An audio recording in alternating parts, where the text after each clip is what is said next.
All right, guys. Happy Wednesday morning. This week is flying by. I'm sorry I don't have this video out to you sooner, but better late than never. So hopefully you get this early this morning and that can help answer any questions that you might have about the assignments for this week.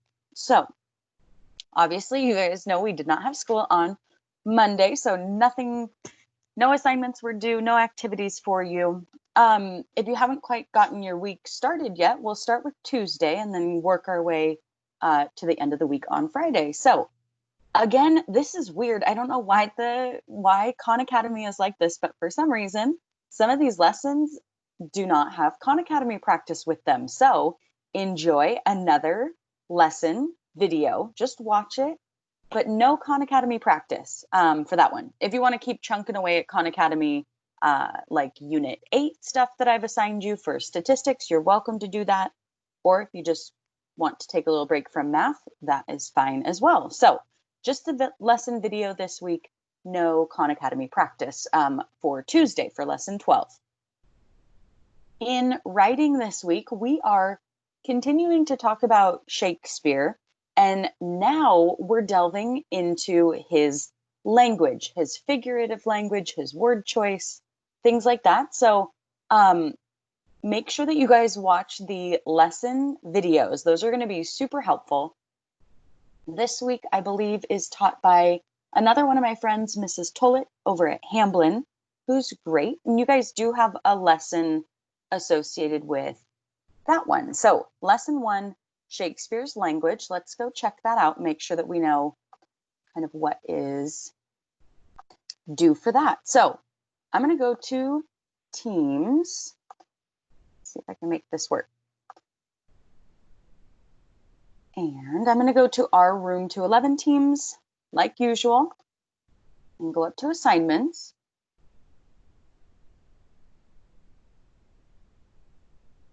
And that first one was ELA Writing Lesson 1 Response 321.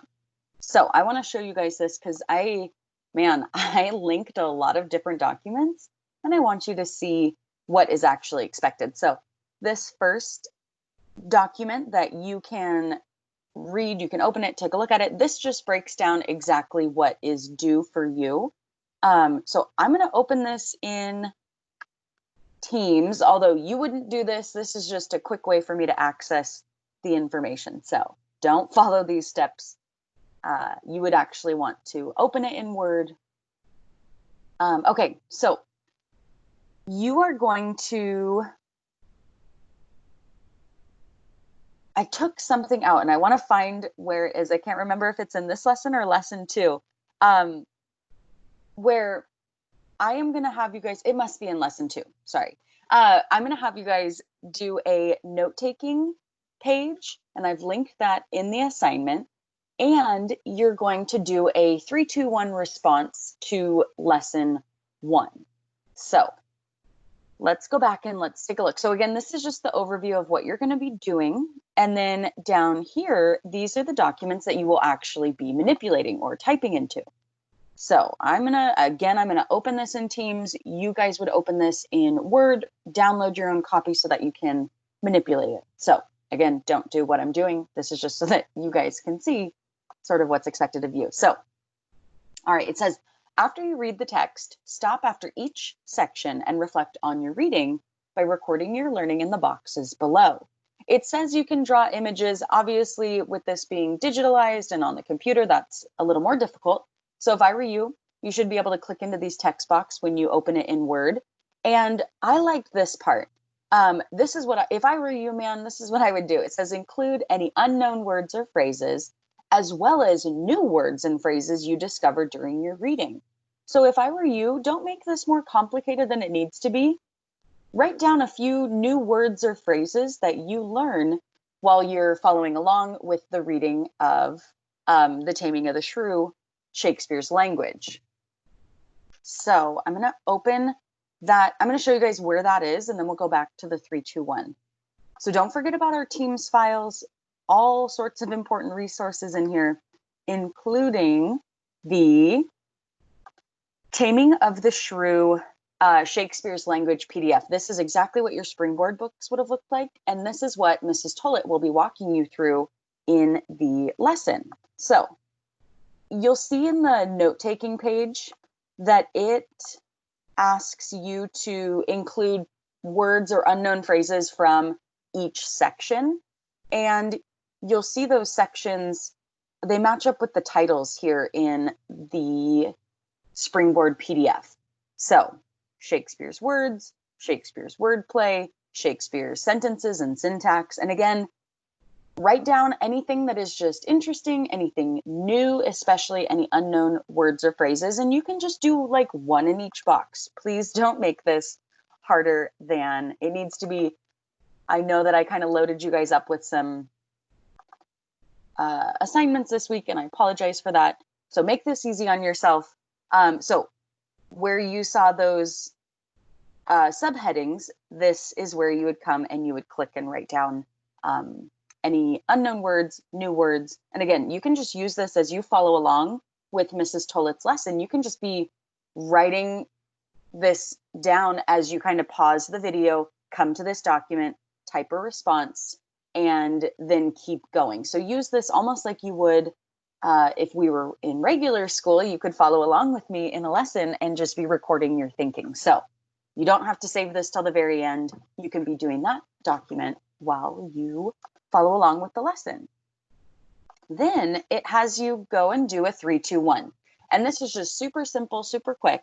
It says using your notes from the reading and video, as well as your practice work from famous sayings and phrases during today's lesson, please complete the 3-2-1 below. So you're going to record 3 new ideas you learned about Shakespeare's language. So what's 3 new things that you heard? What are 2 questions that you have? And guys, play the game. If you don't have any questions, just be a teacher, play the role of teacher and type up like a test question or something like that. And then the 1 of the 3-2-1 is one thing that you already knew. So maybe there's a phrase that you already had heard of while you were following along with today's lesson. You're like, oh my gosh, I know that. That's familiar. Come and type it in here. Make it super simple and call it good. So I know that this assignment has like 2 components. Keep it short, sweet, to the point. Use the note-taking one while you follow along with the assignment, and then go and complete the 3-2-1 there. So let me get back to our teams. No, not teams. Let me get back to our weekly calendar. So that takes care of the ELA writing for this week, or for Tuesday, excuse me. And then in science on Tuesday, you're just watching a video, a YouTube video on weathering and erosion.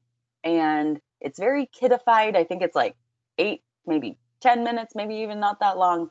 No assignments, no questions that go along with that.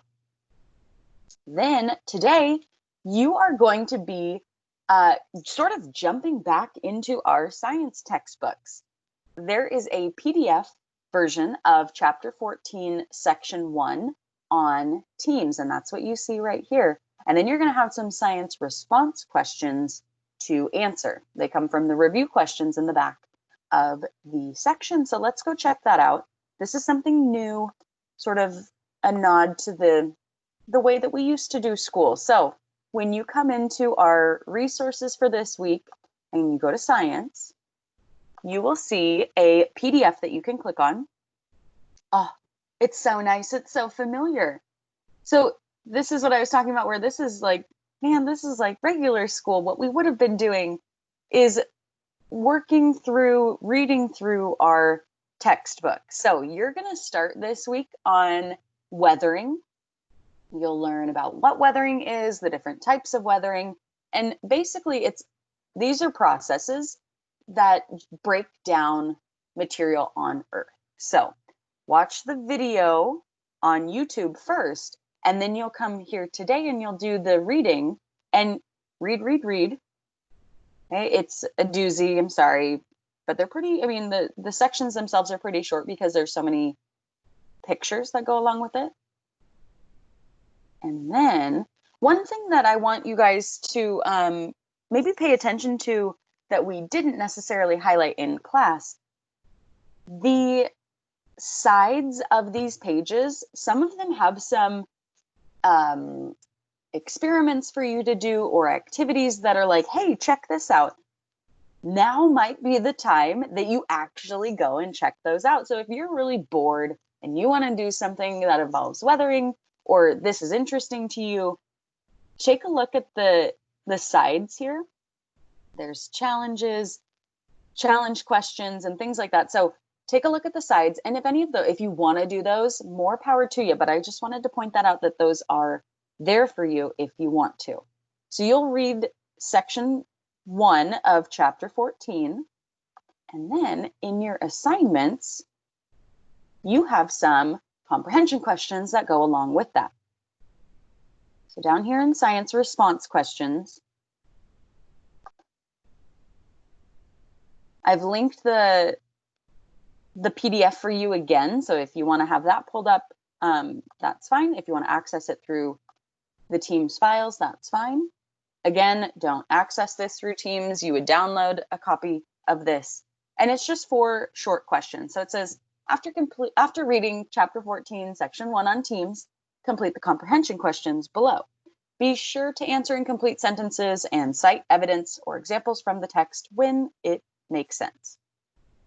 So you'll learn about 2 different kinds of weathering, chemical weathering and mechanical weathering. And I just want you to take a second and explain the difference. Maybe give me an example from the text that you read about to help me know that you understand the difference between the 2 kinds of weathering.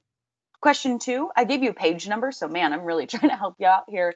Really focus this in. What are some factors that affect the rate of weathering? And you can probably just list them. That's fine. Number 3, how does the sun play a role in weathering? This is a little bit bigger question that would require you to go and do some more searching through the text. And giving me complete sentences, please, citing evidence, providing examples. And then number 4, same thing. Why is gravity important in weathering? This is a why question. So this is going to require you to include a little bit of your thoughts, definitely include examples from the section, and maybe questions 3 and 4 you put a little bit more effort into, whereas questions 1 and 2 you can find right there in the text. So 4 science comprehension questions that go along with the old school science textbook that you finally get to see again. It's been quite a while. Okay, I got to pick up the pace because I know you guys have a very long social studies video this week, and I want to keep this short. So I'm going to pick it up a little bit. ELA writing, you have another Shakespeare lesson from Mrs. Tollett, and you have another assignment on Teams. So this isn't a separate location. This is a separate assignment, and you actually have 4 assignments this week as opposed to 3 that you usually have. So this is ELA writing lesson 2.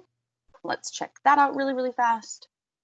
I believe this is the one that I got rid of some components. When you watch the lesson with Mrs. Tollett, she's going to talk to you this week about making a word wall card.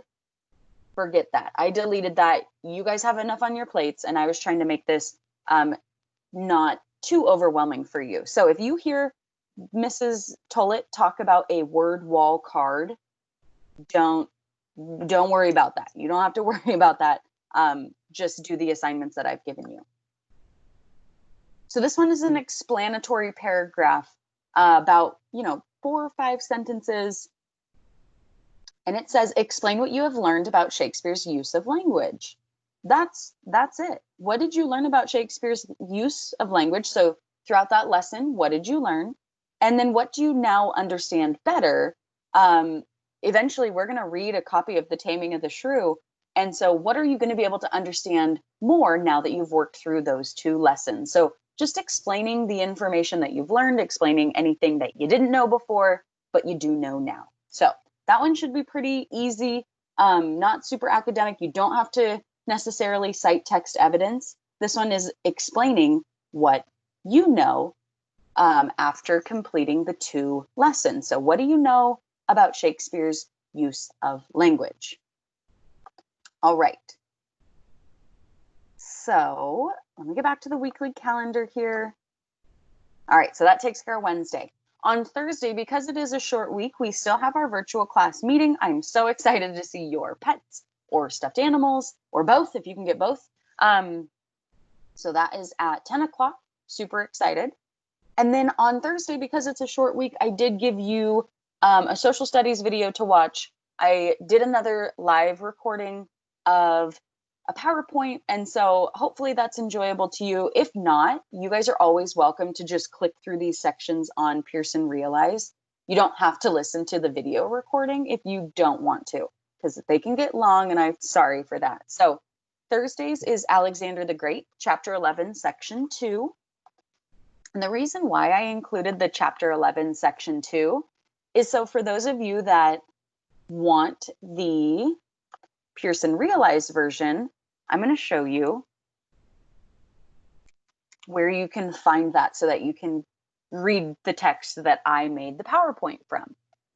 So you would go to your Pearson Realize, Pearson Easy Bridge. I always call it Pearson Realize, but I think you guys know what I'm talking about by this time, hopefully. You're going to go to My World History, and then you would go to the green button for Browse, because you're going to go in and you're going to find the chapter 11, section 2 for Alexander the Great.